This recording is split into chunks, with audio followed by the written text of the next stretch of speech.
போதைப் பொருட்களற்ற சமூகத்தை உருவாக்க அடியெடுத்து வைப்போம். Be a part of the movement for a drug-free society. Essendon Marathon. Register now. GT Holidays, South India's #1 travel brand. You know you are special when you're with GT Holidays. அங்க சில சமயங்கள்லாம் எனக்கு அவர்னால பாலியல் ரீதியா தொந்தரவு தந்துட்டு இருக்காரு. இப்ப அவருக்கு மட்டும் இல்லாம அவருக்கு தெரிஞ்ச அரசியல் நண்பர்கள் கூடயும் சேர்ந்து போக சொல்லிட்டு இருக்காரு. நான் பண்ணது உண்மை எல்லாமே ஒத்துக்கிட்டு எனக்கு பணம் 2 லட்சம் ரூபாய் கொடுக்குறேன், நீ கேஸ் வாபஸ் வாங்கன்னு சொல்றாங்க. எனக்கு வெளியே சொன்னா நான் வீட்டுல இருந்து என் வீட்டுல இருந்து நீ நகை திருடிட்டு போயிட்டேன்னு சொல்லி கம்ப்ளைண்ட் கொடுப்பேன். என் வீட்டுக்காரர் கஞ்சா கேஸ்ல போட்டுறேன், என்ன பிராத்தல் கேஸ்ல உள்ள தலைவர் வடவழி இன்ஸ்பெக்டர் இருந்தா நீ கேஸ் வாபஸ் வாங்கியே ஆகணும்ட்டாரு. என்ன அந்த ஊர்லயே இருக்கக்கூடாதுங்கிறாங்க. இப்ப என்ன ஊரை விட்டு ஊர் காலி பண்ணி போக சொல்றாரு. அவர் என்னோட வீடியோ வச்சிருக்கேன்னு சொல்லி இதை வெளியே சொல்லிடுவேன், வெளியே விட்டுருவேன், நெட்ல விட்டுருவேங்கிறாரு. கோவை மாவட்டம் வடவள்ளி மகாராணி அவென்யூவில் வசித்து வருபவர் சுதா. இவருக்கு திருமணமாகி 2 குழந்தைகள் உள்ள நிலையில் கடந்த 6 வருடங்களாக வீரகேரளம் பகுதியைச் சேர்ந்த கதிரேசன் என்பவரது வீட்டில் வேலை பார்த்து வந்துள்ளார். 40வது வார்டு செயலாளரான கதிரேசன் திமுகவில் இயங்கி வருகிறார். தனது குடும்ப சூழல் காரணமாக சுதா காலை 6 மணி முதல் மாலை வரை கதிரேசன் வீட்டில் வீடுகளை சுத்தம் செய்வது, சமையல் செய்வது உள்ளிட்ட பணிகளை மேற்கொண்டு வந்துள்ளார்.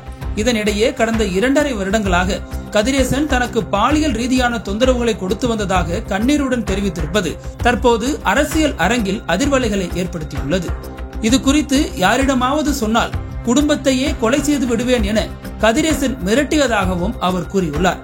பிரச்சனை தொடர்பாக வடவள்ளி காவல் நிலையத்தில் புகார் கொடுத்தும் இதுவரை எந்த நடவடிக்கையும் இல்லை என கூறும் அவர், கதிரேசன் தன்னை மிரட்டி ஆபாசமாக நடந்து கொண்டதற்கான ஆடியோ வீடியோ ஆதாரங்களை வடவள்ளி காவல் ஆய்வாளர் நடவடிக்கை எடுக்காததால் கோவை மாநகர காவல் ஆணையர் அலுவலகத்திற்கு தற்போது புகார் கொடுக்க வந்துள்ளதாக கூறிய அவர் செய்தியாளர்களை சந்தித்தார். அங்க சில சமயங்கள்லாம் எனக்கு அவர்னால பாலியல் ரீதியா தொந்தரவு தந்துட்டு இருக்காரு.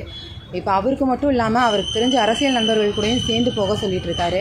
நான் இதை பற்றி 2ஆம் தேதி போய் நான் வடவள்ளி போலீஸ் ஸ்டேஷனில் போய் கம்ப்ளைண்ட் கொடுத்தேன். கம்ப்ளைண்ட் கொடுத்து எந்த ஒரு நடவடிக்கை எடுக்கலை. மறுபடியும் 12ஆம் தேதி செப்டம்பர் 12/9/2024 கமிஷனர் ஆஃபீஸ்லேயும் கம்ப்ளைண்ட் கொடுத்தேன். மறுபடியும் அது ஆர்எஸ்புரம் போச்சு. ஆர்எஸ்புரத்துலேயும் கரெக்டான விசாரணை எனக்கு சரியாக அமையலை. இப்போ நான் கம்ப்ளைண்ட் ஐஜி கிட்ட 10ஆம் தேதி கொடுத்தேன். ஐஜி கிட்ட கொடுத்து மறுபடியும் அது கமிஷனர் ஆஃபீஸ் வந்துச்சு. கமிஷனர் ஆஃபீஸ் வந்தங்காட்டி அதை ஆர்எஸ்புரம் போய் அங்கேயும் எனக்கு இதாகலை. இப்போ மறுபடியும் கம்ப்ளைண்ட் புது கமிஷனர் வந்ததுக்கப்புறம் நான் கம்ப்ளைண்ட் கொடுத்தேன். இதை பற்றி கம்ப்ளைண்ட் கொடுத்தங்காட்டி VS road variety hall road அனுப்பிச்சி விட்டாங்க. அங்கேயும் போனங்காட்டி இப்போ அவர் என்ன சொல்கிறாருன்னா, நான் பண்ணது உண்மை எல்லாமே ஒத்துக்கிட்டு எனக்கு பணம் 2 லட்சம் ரூபா கொடுக்குறேன், நீ கேஸை வாபஸ் வாங்கன்னு சொல்கிறாங்க. எனக்கு இது கரெக்டான நியாயம் கிடைக்கணும். இல்லை, அவர் கூட உங்களுக்கு எவ்வளவு மாதமா அவர் உங்களுக்கு பாலியல் தொல்லை கொடுத்துருக்காரு? 2 வருஷமா. 2 வருஷமா பாலியல் தொல்லை கொடுத்துட்டு இருந்தாரு. எத்தனை நாளுக்கு முன்னாடி நீங்கள் இந்த பாலியல் தொல்லையை வெளியே கொண்டு வந்தீங்க? ஏன் அவ்வளோ காலதாமதம் பண்ணீங்க? எனக்கு வெளியே சொன்னால் நான் வீட்டில் இருந்து என் வீட்டில் இருந்து நீ நகை திருடிட்டு போயிட்ட அப்படின்னு சொல்கிறாங்க. நகை திருடிட்டு போயிட்டேன்னு சொல்லி கம்ப்ளைண்ட் கொடுப்பேன். எனக்கு எல்லா தெரிஞ்ச அரசியல் நண்பர்கள் இருக்காங்க, எனக்கு அரசியல் எல்லாரோட இன்ஃப்ளூயன்ஸ் இருக்குது அப்படின்னு சொல்லி என்னை மிரட்டி பலவந்தப்படுத்தி இது பண்ணார். அப்போது சுதாவின் கணவர் மணிகண்டன் மற்றும் கதிரேசன் இருவரும் திமுகவை சேர்ந்தவர்கள் என சுதா தெரிவித்தார். கதிரேசன் மீது புகார் அளிக்க தனது கணவர் மணிகண்டனுடன் கோவை மாநகர காவல் ஆணையர் அலுவலகத்தில் புகார் அளிக்க வந்தது குறிப்பிடத்தக்கது. அப்ப இந்த பாலியல் தொல்லை உங்களுக்கு கொடுத்துட்டு இருக்கும்போது உங்க கணவருக்கு, உங்க வீடுகளிலே, உங்க உறவினருக்கு யாருக்கிட்டுமே நீங்க இதை பத்தி சொல்லல.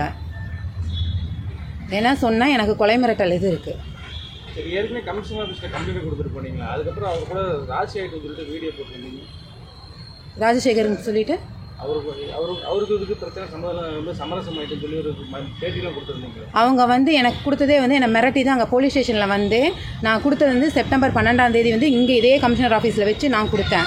அவங்க என்னை வாபஸ் வீடியோ வாங்கினது ஒரு லாட்ஜில் வச்சு என்னை வாபஸ் வீடியோ வாங்கினாங்க. என்னை போலீஸ் ஸ்டேஷன் போலீஸு கூட தான் இருந்தாங்க. போலீஸ் ஒரு பையனை வச்சு தான் கூட இருந்தாங்க.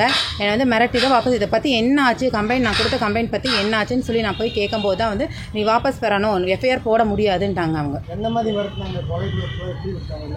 என் வீட்டுக்காரர் கஞ்சா கேஸில் போட்டுருவேன், என்னை பிராத்தல் கேஸில் உள்ள தலைவர் காவல்துறை. நீங்கள் கேட்கவே இல்லையே, நீங்கள் ஃபோன் பண்ணவே இல்லை. எனக்கு யாரும் எந்த ஒரு ஃபோனும் பண்ணலை, என்கிட்ட யாரும் ஃபோன் பண்ணியும் கேட்கல.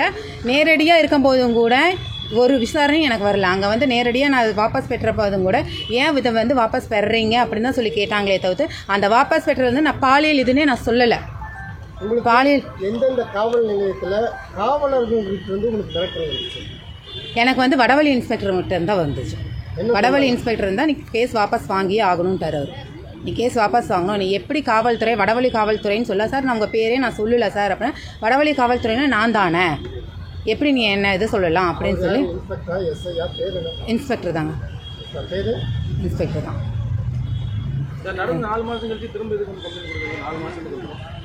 இதை பற்றி நடவடிக்கை எடுக்கல. இன்னொன்று வந்து என்ன, என்னை வந்து அந்த ஊர்லேயே இருக்கக்கூடாதுங்கிறாங்க. இப்போ என்னை ஊரை விட்டு ஊர் காலி பண்ணி போக சொல்கிறாரு. அவங்களும் சரி, அவங்களுக்கு தெரிஞ்ச அரசியல் நண்பர்களும் சரி. வழியில் நான் பாப்பாவை ஸ்கூலுக்கு கூப்பிட போகையில் என்னை வழியில் பார்த்து மிரட்டி நீ ஊரை விட்டு ஊர் காலி பண்ணி போகணும்னு சொல்கிறாரு. அவர் எந்தெந்த நண்பர்களோட உங்ககிட்ட உடன்பட சொல்றாரு, அவங்கள யாராவது குறிப்பிட முடியுமா உங்களால? அரசியல் நண்பர்கள் தான் சொன்னாரு. அரசியல் நண்பர்கள் தான் சொன்னாங்க. நான் யாரு கூட போறேனோ, நான் யாரு கூட சொல்கிறேனோ அவங்க கூட எல்லாம் போகணுங்கிறாரு. இதுக்காக அவர் கெஸ்ட் ஹவுஸ் கட்டி வச்சிருக்காரு. கண்டியூர்னு சொல்லிட்டு காரமடைக்கிட்ட கண்டியூர்னு இருக்குது, அங்கேயும் என்னை 2-3 தடவை கூட்டிகிட்டு போயிருக்காரு. மகாராணி அவென்யூவில் வந்து ஒரு வீடு வாங்கியிருக்காரு, அங்கேயும் என்னை கூட்டிகிட்டு போயிருக்காரு. வீடியோக்கெல்லாம் எடுத்து மிரட்டோட வெளியிடுவேன். ஆமாங்க, வீடியோ இருக்குது, என்னோட வீடியோ இருக்குது என்கிட்ட இல்லை. அவர் வந்து என்னோட வீடியோ வச்சிருக்கேன்னு சொல்லி இதை வந்து வெளியே சொல்லிடுவேன், வெளியே விட்டுருவேன், நெட்டில் விட்டுருவேங்கிறாரு. அனல் பறக்கும் செய்திகளை அப்டேட் செய்து கொள்ள நக்கீரன் களத்தை இப்பவே சப்ஸ்கிரைப் பண்ணுங்க.